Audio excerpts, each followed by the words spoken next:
Hi, welcome to TFN Live on the second day of the Scottish Fundraising Conference. I'm joined here by Susan Morgan, who is a consultant, I think. That's right.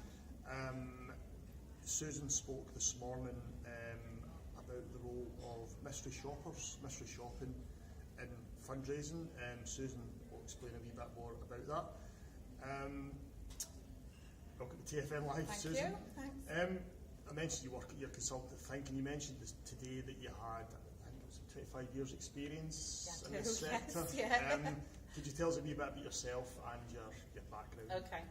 That it's feeling like a really long time now. Actually, when you look around the room full of lots of sort of bright young things. But I came into the sector in the early 90s in the charity retail world.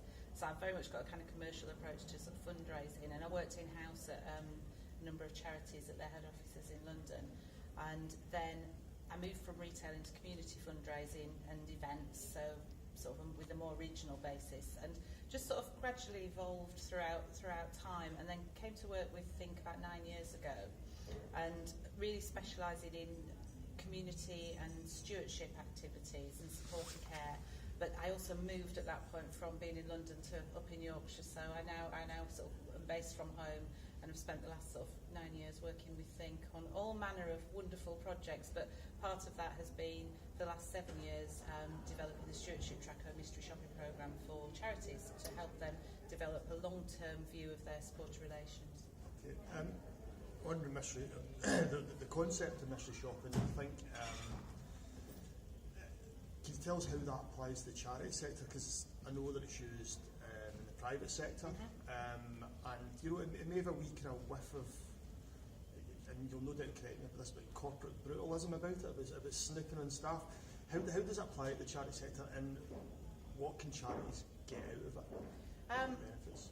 Yes, if I can see how people would be a bit suspicious of it if it was used in the way to check up on people as to what they were doing wrong, but we turn that on the head, and it's actually more about trying to look from the donor and supporters point of view about how we can give them the best experience. So the way that we operate it is not about looking to criticise sort of bad behaviours. If we find things that are wrong, like legal compliance issues, obviously the charity would need to know and would need to deal with those, but it's not being used as that kind of stick approach. It's more a carrot to give information to the charities to be able to improve their relationships, and it has always been very much viewed as a commercial thing, and I think charity shops were one of the first in the sector to use it, because there's a natural move on from retailers, and then face-to-face fundraisers, because that again there's that sort of being out in the streets and needing to check that they met the legal requirements. And so we've kind of introduced this. It was in response to one of the charities we worked with that said they really wanted to find out, and we actually developed it in response to that, and it's just grown and grown over the last 7 years, because people are finding that what we're finding out for them is really useful.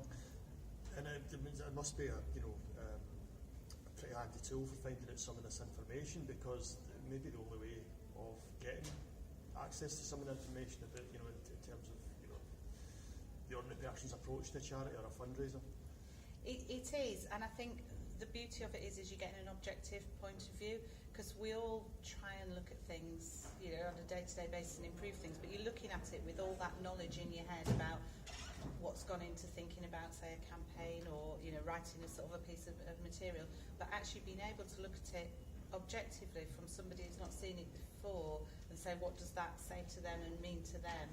You get a different viewpoint, and one that it helps you have a fresh pair of eyes, but it also, quite oddly, people within the organisation sometimes will listen to a third-party viewpoint rather than internally in a team, so it can back up thoughts that you might have, and you might have a gut feeling, but it gives you some sort of real objective sort of evidence that you can use to move things forward. So it has lots of benefits in that. How widely used is the mystery shopping technique within the sector? Is there any way of quantifying that? Not sort of fundamentally, anecdotally, yes, it's definitely growing. I think it's very widely used in retail and in face-to-face, we said. In terms of general supporter care, not that widely. We're unique in the approach we offer in that we do it through a long-term basis. There are quite a few people who've done short-term will just do kind of 20 phone calls, or they'll do something informally sort of themselves. But I would say it's an area that isn't widespread. The ones that are doing it are probably the bigger charities at the moment, and it's the ones that have got a big supporter care team and they've got the resource to be able to do it. So that's why today I was trying to speak to smaller charities and give them some tools to be able to do it on a smaller basis, because I think it can be just as valuable. It's just sometimes quite hard to be able to do these things. Okay. Finally, since it's the final day of the conference, were you here yet? I was, yes, yeah. What have been your have you enjoyed it?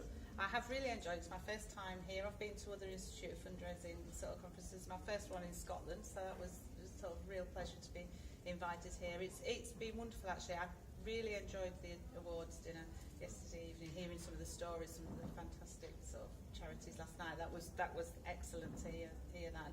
People have been really welcoming, because I'm a newcomer and I'm from Yorkshire, and they've been really nice to me. That's good. Okay, well, Susan, thanks very much for your time. Very welcome.